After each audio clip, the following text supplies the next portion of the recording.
Last week, I was on the third and final summer camp trip with our youth. And I think I'm beginning to understand why some parents look forward to the start of school. The theme of the camp was the real presence of Jesus, and it was developed progressively each day. It began with understanding that he was a real historical man, that he wasn't some fictional or legendary character, that he wasn't a figment or an idea in the mind of the apostles in order to begin a movement. If that were the case, then many of them would have given their lives for something that they knew not to be true. But Jesus was a real man who walked upon this earth 2,000 years ago, a fact that is attested to not only by the scriptures, but also by non-biblical, even non-Christian authors of that time. Next, we learned that this man who walked the earth 2,000 years ago wasn't simply just a good teacher. He wasn't just a role model of morality, but that he was Lord, King, God, creator of heaven and earth, of the sun, the moon, the planets, the stars, of all that is. And he humbled himself, emptied himself, to enter into that very creation that he had made. Next, we learn that this man who was also God, creator of everything, was the one from whom and for whom we are made. He didn't need us, he wanted us. And so when he makes us for a purpose. But he also makes us with a slight defect.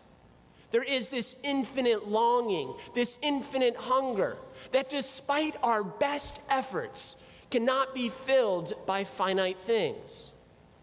Lastly, we learn that this man who is also God, who made heaven and earth, and who also made us, comes to us in his real presence in the Eucharist, body, blood, soul, and divinity, to continue to feed us with his love. Not only those men and women who lived 2,000 years ago, but even us today, so that he can begin to fill and to feed that infinite longing, that infinite hunger, until it is finally satisfied in the world to come.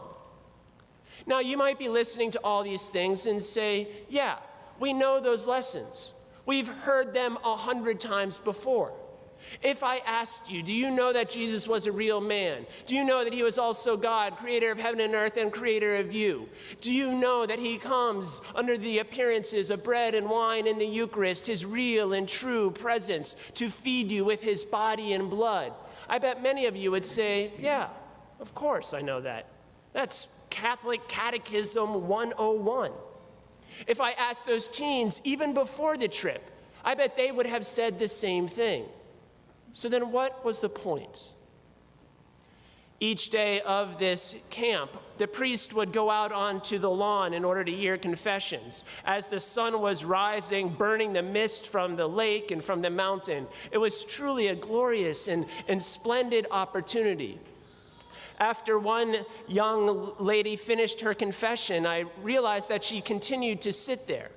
Now, that in itself isn't unusual. Many people, especially if they're not familiar with this sacrament, don't exactly know when it ends and when they're able to leave. And so as I looked up to tell her that she was free to go, I recognized that there were tears streaming down her face. I asked her, "What's wrong? What just happened?" She simply said, "He loves me." When she said that, there was this little bit of a laugh. Now, I don't know if that laugh was that this reality was obvious and why is she crying about it, or if that laugh was to say, this is obvious. Why have I never realized it before? You see, we can come to know something, or we can know something. We can know about someone, or we can know someone. And this kind of knowledge doesn't come from just simply being told, but it can only come through experience, through an encounter. Now, certainly that week wasn't the first time that she had heard that God had loved her. Probably wasn't even the first time that she vocalized or said that God loved her. But it may, in fact, have been the first time that she believed that God loved her. You see, God's purposes are self-defeating, or if not that, they're at least at odds with one another. You see, Christ takes on human nature in order to draw close to us. But the very flesh that he assumes, the flesh that is meant to bring us close to us, that allows us to come in contact with him, does in fact actually push him farther away. The apostles were with him. They witnessed all of his miracles. They heard all of his teachings. They had this privileged access 24/7 for 3 years. They even called and acknowledged him as Lord. And yet he looked so human, so familiar, so ordinary, so much like us. Familiarity, if it doesn't breed contempt, at least it breeds a kind of complacency. It breeds a kind of taking it for granted attitude. We may begin to think that I already understand that which I've seen and heard 1,000 times before, and not allow ourselves to enter into something fresh, enter into something new. You see, if we were to see the glory of God, we would fall to the ground, dumbfounded and blinded by his dazzling radiance. And so perhaps there is a kind of mercy in this, a mercy in his risk in coming to us veiled in human appearance or human reality 2,000 years ago, coming veiled beneath the appearance of bread and wine here on the altar, in order to preserve our freedom, in order to invite us into an act of faith, moving beyond what is ordinary to the extraordinary, beyond what is familiar to something new, beyond his humanity to his divinity. I believe that that young lady at the confessional was able, perhaps for the first time, to see beyond the ordinary to the extraordinary. She was able to encounter and experience a love that she had heard about 1,000 times before. We continued on in our conversation, and I asked her, well, what else did you experience? What else did you come to know during this time at camp? And she said to me, I came to realize that my dad misses me and loves me. Now, it was my chance to laugh. Are you surprised by that? With all seriousness, she looked back at me and said, yes, he never tells me. That makes sense. All of this I began to understand. How can you hear and believe that a heavenly Father loves you if you're not hearing and believing that your earthly father loves you? And even if he had told her 100 times, she didn't come to experience the reality, the depth, the profundity of that love that he witnessed. Maybe he just said it with his mouth, but not with his actions, not by his presence, not by his ability to sit there, to listen to her, to see her, to know her, to love her, and to embrace her. You know, hearing confessions, I've come to the realization that all of us bear so many wounds in our souls. The deepest of those wounds caused by the people who are closest to us, who are supposed to love us the most, and yet they also hurt us the most.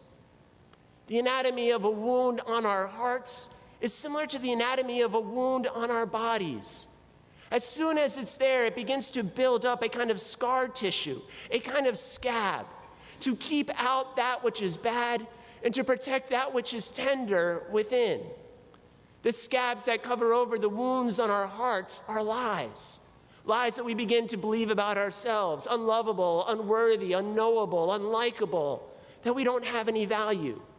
Or perhaps not only lies that we begin to think about ourselves, but even lies that we begin to think about others, that they're only out to hurt, to use, to objectify. But like the wounds on our body, those scabs on our body, so the scabs on our heart are meant to protect us, to keep out that which is bad. But unfortunately, it also keeps out that which is good as well, keeping us distant and apart from those that might love us, perhaps even keeping us distant and apart from God himself. But unlike the scabs on our bodies, the scabs on our hearts don't allow the wound beneath to heal. It continues to remain as fresh as the day that it was inflicted.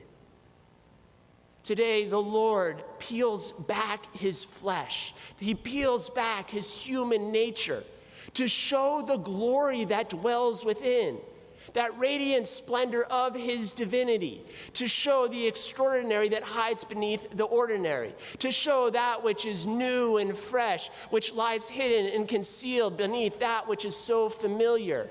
He wants to show us his true identity, that which is always present, even when we don't see it.